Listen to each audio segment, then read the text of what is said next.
പ്രിയപ്പെട്ട സഹോദരങ്ങളെ, 2022 ഓഗസ്റ്റിൽ ഇന്ത്യയുടെ ധനകാര്യ ലോകത്തെ ഒരു പ്രകാശതാരമായിരുന്ന രാകേഷ് ടുന്തുൻവാല നമ്മിൽ നിന്ന് വിട പറഞ്ഞു.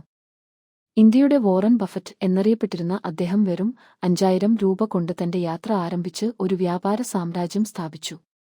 മരിക്കുന്നതിന് കുറച്ച് ദിവസങ്ങൾക്കു മുമ്പ് അദ്ദേഹം ആകാശ് എയർ എന്ന പേരിൽ ഒരു പുതിയ എയർലൈൻ തുടങ്ങിയിരുന്നു. മാധ്യമങ്ങൾ അദ്ദേഹത്തിന്റെ ധൈര്യത്തെ, ദൂരദർശിത്വത്തെയും പരോപകാര പ്രവൃത്തികളെയും പുകഴ്ത്തി.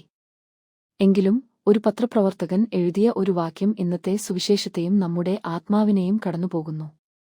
അവൻ വിപണിയെ ജേതാവായി, അവയെ ഒരു ഓഹരി പോലും കൂടെ കൊണ്ടുപോകാൻ കഴിയില്ലായിരുന്നു. ശരിയാണ്.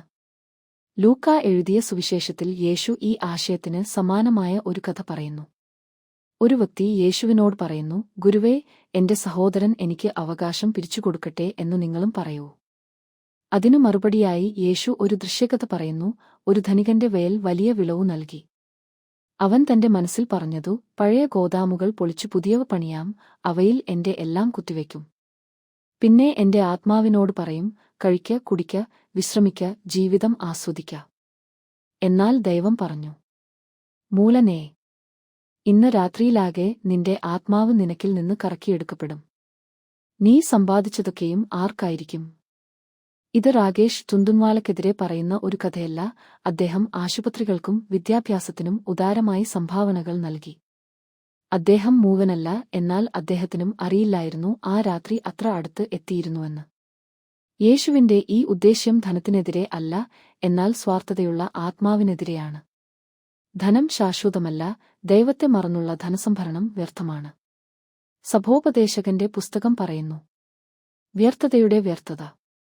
സൂര്യന്റെ കീഴിലുള്ള എല്ലാം വ്യർത്ഥം.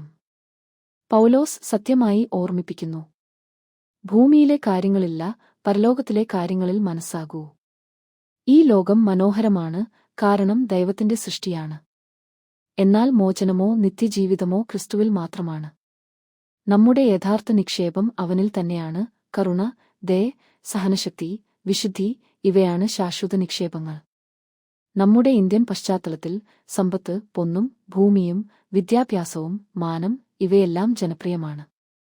പക്ഷേ നമ്മുടെ വിശുദ്ധർ തിരഞ്ഞെടുത്തത് മറ്റൊരു വഴിയായിരുന്നു. വിശുദ്ധ അൽഫോൻസാ വേദനയും ബുദ്ധിമുട്ടുകളും സഹിച്ചു വിശുദ്ധിമയമായ മരണത്തിലേക്ക് കടന്നു. വിശുദ്ധ ഫ്രാൻസിസ് സേവ്യർ സുഖസൗഖ്യങ്ങൾ ഉപേക്ഷിച്ച് സുവിശേഷം പകർന്നു. മദർ തെരേസ സ്വന്തമായി ഒന്നുമില്ലാതെ ലക്ഷക്കണക്കിന് ജനങ്ങളുടെ ഹൃദയം നേടി. ധന്യൻ ദേവസഹായം പിള്ള ജാതിയും പദവിയും ഉപേക്ഷിച്ച് ക്രിസ്തുവിനു വേണ്ടി ജീവൻ നൽകി. ഭൂമിയിൽ അവരുടെ കയ്യിൽ ഒന്നും ഉണ്ടായിരുന്നില്ല, എന്നാൽ പരലോകത്തിൽ അസംഖ്യമായ ധനം. ഇപ്പോൾ ചോദ്യം നമ്മോട്, ഞങ്ങൾ എന്തിൽ നിക്ഷേപിക്കുന്നു?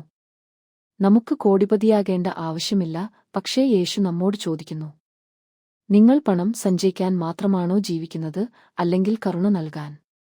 നിങ്ങൾ വലിയ ഗോദാമുകൾ പണിയുകയാണോ, അതോ വലിയ മനസ്സുകൾ? നിങ്ങൾ നിങ്ങളുടെ കുടുംബത്തിന് മാത്രമാണോ സമ്പത്ത് സമാഹരിക്കുന്നത്, അല്ലെങ്കിൽ ദാനത്തിന് വഴിയൊരുക്കുകയാണോ? ബിലി ഗ്രഹാം ഒരു പ്രസിദ്ധമായ വാക്യം പറഞ്ഞു, നിങ്ങൾ ഒരിക്കലും ശവവാഹനത്തിനു പിന്നിൽ വാബോധ ട്രക്ക് കണ്ടിട്ടില്ല. വന്നവത് അമേരിക്കയിലെ സാധനങ്ങൾ കൊണ്ടുപോകുന്ന ട്രക്കാണ്. മരിച്ച ശേഷം ഒന്നും കൂടി കൊണ്ടുപോകാനാകില്ല. പ്രീതി, ന്യായം, കരുണ ഇവ മാത്രമേ നമുക്കൊപ്പം പോവുകയുള്ളൂ. അതിനാൽ പ്രിയ സഹോദരങ്ങളെ, ലോകം പറയുന്നു, സമ്പാദിക്കൂ, ഭക്ഷിക്കൂ, ആസ്വദിക്കൂ. ക്രിസ്തു പറയുന്നു, സ്നേഹിക്കൂ, പങ്കുവെക്കൂ, വിശ്വസിക്കൂ. ലോകം പറയുന്നു, വിരമിക്കൽക്കായി പദ്ധതിയിടൂ. ക്രിസ്തു പറയുന്നു, നിത്യജീവിതത്തിനായി പദ്ധതിയിടൂ. രാകേഷ് ടുന്തുൻവാല അദ്ദേഹത്തിന്റെ ആകെ സമ്പത്ത് ഇവിടെ തന്നെ വിട്ടുപോയി. ഒരു ഓഹരി പോലും സ്വർഗത്തിൽ കൊണ്ടുപോകാനായില്ല. പക്ഷേ അദ്ദേഹത്തെ ഓർക്കുന്നത് അദ്ദേഹത്തിന്റെ ദാനപരമായ മനസ്സിനായിരിക്കും, കൂടെ കെട്ടിച്ചേർത്ത സമ്പത്തിനല്ല. അവൻ ഒരുപക്ഷേ ധനികനായിരുന്നു, എന്നാൽ അവന്റെ ഹൃദയം പൂർണ്ണമായും ഭൂരിപക്ഷം ഈ ലോകത്തായിരുന്നുവെങ്കിൽ അവസാനത്തിൽ ശൂന്യമായ കൈകളോടെയായിരിക്കും അവസാനം. അപ്പോൾ യേശു ചോദിക്കുന്നു, നിന്റെ നിക്ഷേപം എവിടെയാണോ അവിടെയാണ് നിന്റെ ഹൃദയവും. മത്തായി 6:21. നമുക്ക് ക്രിസ്തുവിൽ നിക്ഷേപിക്കാം. സ്വർഗത്തിലെ നിക്ഷേപം ഒരിക്കലും നഷ്ടപ്പെടില്ല. ആമേൻ.